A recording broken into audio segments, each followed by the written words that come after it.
It is 5:20 a.m. and I just woke up from this dream and I thought I would share with you. Um,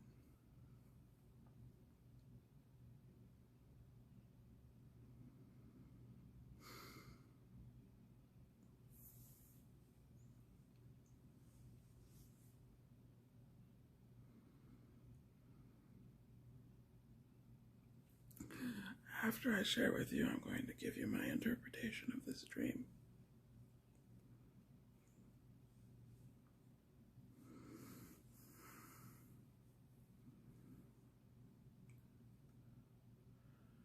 Um,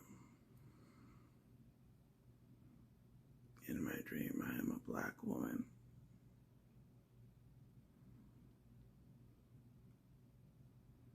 And I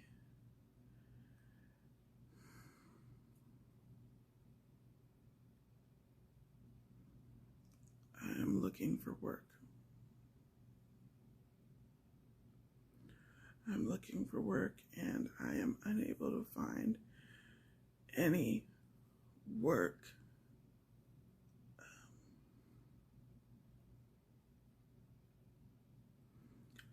I am searching around for work everywhere and I am not able to find a job. Eventually, I become a personal assistant to a rich white woman who decides to give me a chance. And I am supposed to be doing public-facing things, but very often she abuses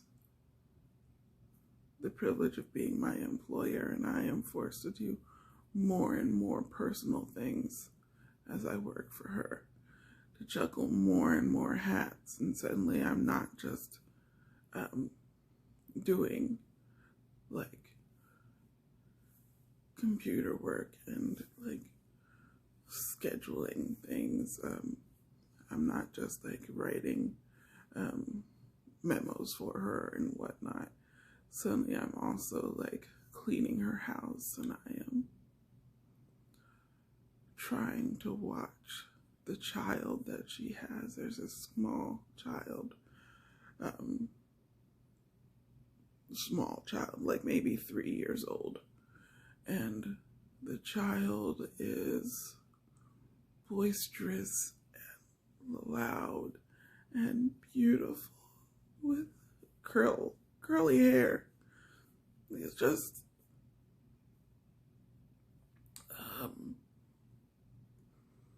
a beautiful child.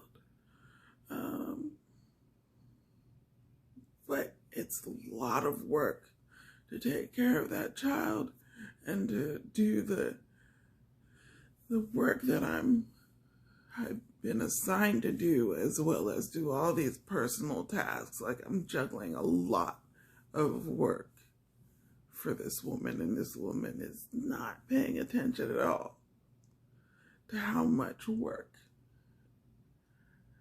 that has been put upon me, doing professional and domestic work. And it is a lot, and I'm struggling. And so, like I said, one of the tasks is for me to try and look after the little boy, because nobody else is. So I'm trying to be a disciplinarian, and I'm trying to get this little boy to interact with me. And sometimes it works, sometimes it doesn't. But a lot of time this child is distracting me more than anything. And we're up on this rooftop, this huge rooftop, like it's the penthouse of the lady's apartment, because it doesn't feel like it's a home. It's this large penthouse apartment with a rooftop access, and the roof is immaculately clean, like little red gravel. I don't know why people used to put the little gravel on the tops of the roofs, but there's little pellets of gravel all over, and I'm handling a phone call, a business phone call, with one hand and trying to do the domestic things this lady's asked of me with the other hand, and I am distracted. And the person who's on the phone is somewhat understanding, but also getting more impatient because I'm trying to help the woman on the phone do the work that we need to do professionally, but I'm also still caught up in all these things. And while we're on the rooftop and I'm trying to juggle all these tasks all at once, a giant bird comes down from the sky. A large crane, like a crane that is massive. Its wingspan must have been 30 feet. The crane itself is a large, pure white crane, and it's taller than me, and y'all know I'm 6'1", so taller than me. And this crane is not a crane, it is a monster. It is an evil monster, but I am the only one who sees it's a monster, and I'm trying to protect everybody from the crane, but they're looking at the crane and they're like, oh, this is a gorgeous crane. It is gorgeous. Detailing of the feather on the wings, I can see it all. It's a gorgeous crane, but it's evil crane.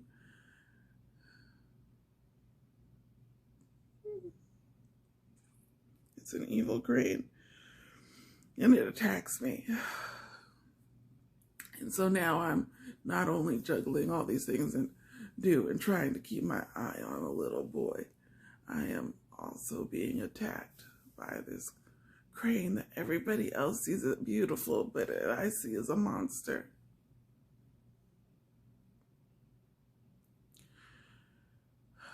So eventually I get the crane away from me, from the rooftop, and I'm doing my job. And I'm actually starting to do my job well. When all of a sudden, the little boy comes running towards me. And the little boy, in my mind, it clicks at that moment, that little boy is my little boy. That little boy is my child. Like, oh my God, my son.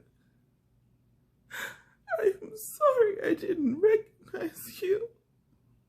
I'm sorry that you are in the care of this woman who doesn't care about you. So I am watching this gorgeous little boy run towards me. Finally, like he hasn't been a terror. Like I haven't been frustrated by him. Like all of that just drops from me. And I'm running to pick up this little boy. And he runs, and he's so close, and I just want to put my arms around him, and I can't. And he points off to the sky, and he's like, look. And I look, and the crane is circling the rooftop, and everybody stops and looks, and they're looking at the crane, just wheeling giant circles, just around the large rooftop. And he goes, the little boy goes, look, I die. Look, I die. And there's a body on the crane, wrapped up and bound, and I realize it's the body of that little boy. So I'm seeing the ghost of my child, and I cannot touch him for the first time. I'm trying to, like, it seemed like he was really so close. And says, look, I died. And suddenly everybody sees the crane and realizes that the crane is a monster, and the little body wrapped up is circling on his back, and I had to force myself to wake up. I had to force myself to wake up because I could not deal with it anymore. The grief, the sadness, I could not deal with it anymore. Trying to deal with the grief and still trying to work and juggle this woman's jobs that she was putting on me.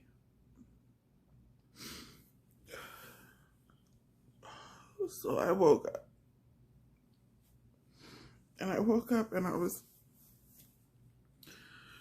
trying to figure out, like, I believe that sometimes dreams have meanings. Sometimes they're meaningless. Sometimes they're meanings.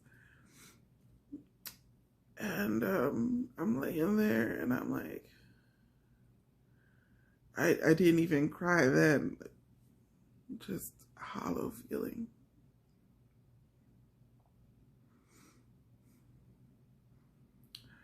I realized that dream is America. That dream is America, and I am a Black woman in America struggling to deal with all the things that this well-meaning, well-intentioned white woman has put upon me. Trying to live my life and yet also live her life, be her workhorse, be her pack horse. And she's so well-intentioned, but she doesn't see how much of a burden she's putting on me. Just like how America does not see how much of the burden is put on Black people. And that crane is death. And not just death by, I believe, the police. Death by cops. White America sees the crane and they don't see anything wrong. And only Black people see the monster that it is. And only Black people are fighting and being wounded, and nobody cares. Just continue to fight. And it's not until someone sees the Black child killed and brought about so that Black trauma is on view for everybody, that people get the idea that maybe that crane isn't as beautiful as it looks. Maybe that crane is more than just cops. Maybe that crane is white supremacy.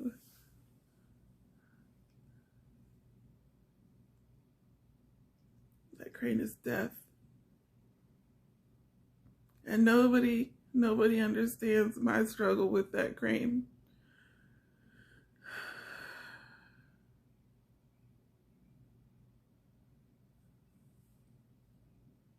Even with my dead son's body strapped to his back, wheeled around, nobody understands. So that was my dream last night.